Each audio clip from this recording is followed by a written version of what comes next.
Time for KF's video news, y'all. It's time for the news.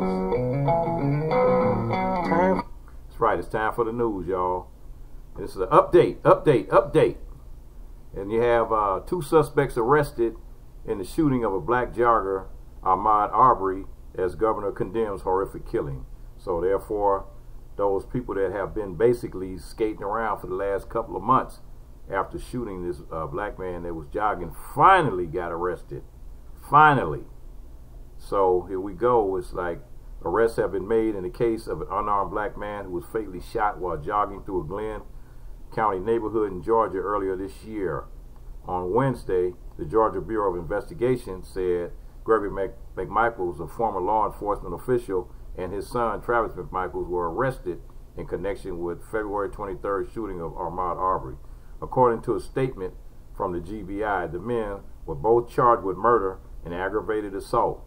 The McMichaels were then taken into custody and will be booked into the Glenn County Jail. News of the arrest came after a video of the shooting began circulating on social media earlier this week.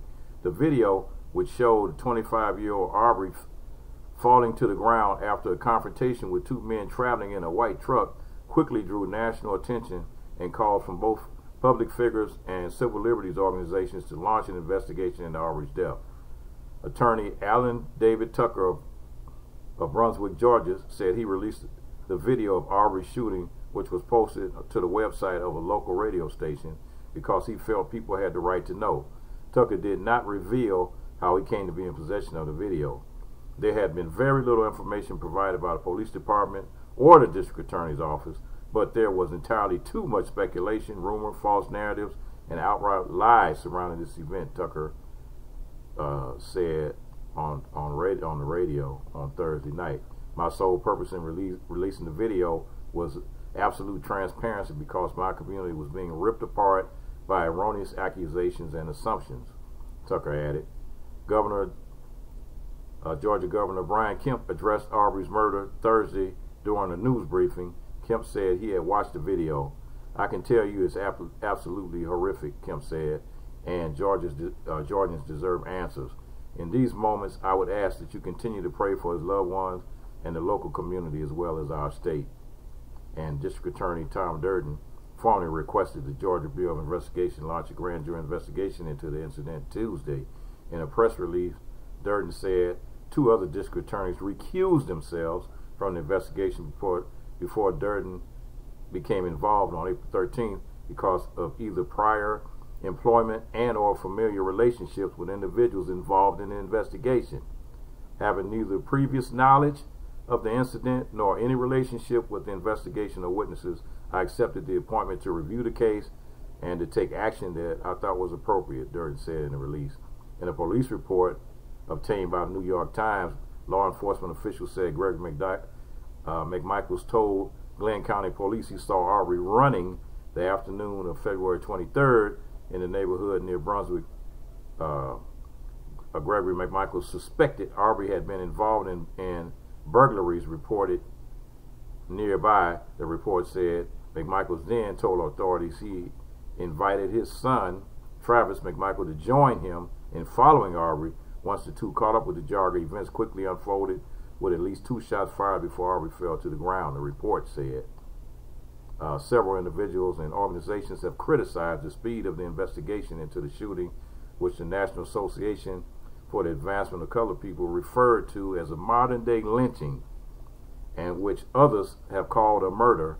The timing of the incident also drew comment from the American Civil Liberties Union of Georgia, which compared Arbery's death to the 2012 killing of 17-year-old Trayvon Martin.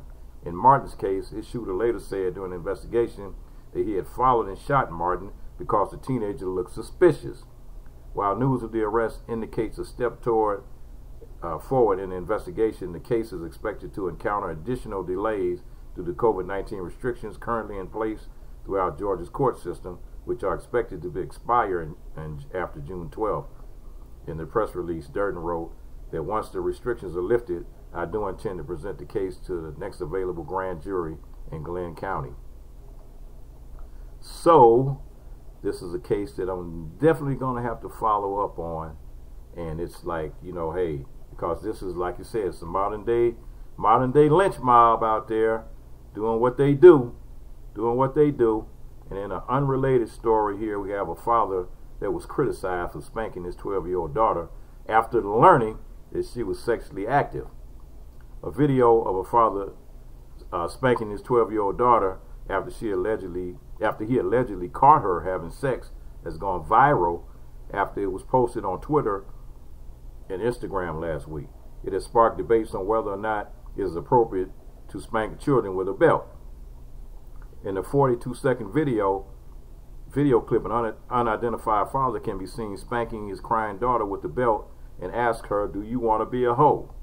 The video, which originally appeared on Twitter, was also posted on an Atlanta Instagram page where it was already viewed over 67,000 times.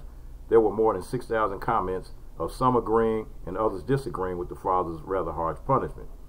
While about 60 countries have already made corporal punishment illegal, it's still legal in the United States. Most states even lack a definitive standard on the difference between punishment and abuse. And on a personal tip, if I would have found out that my 12-year-old daughter was sexually active, personally, I would have spanked her ass too.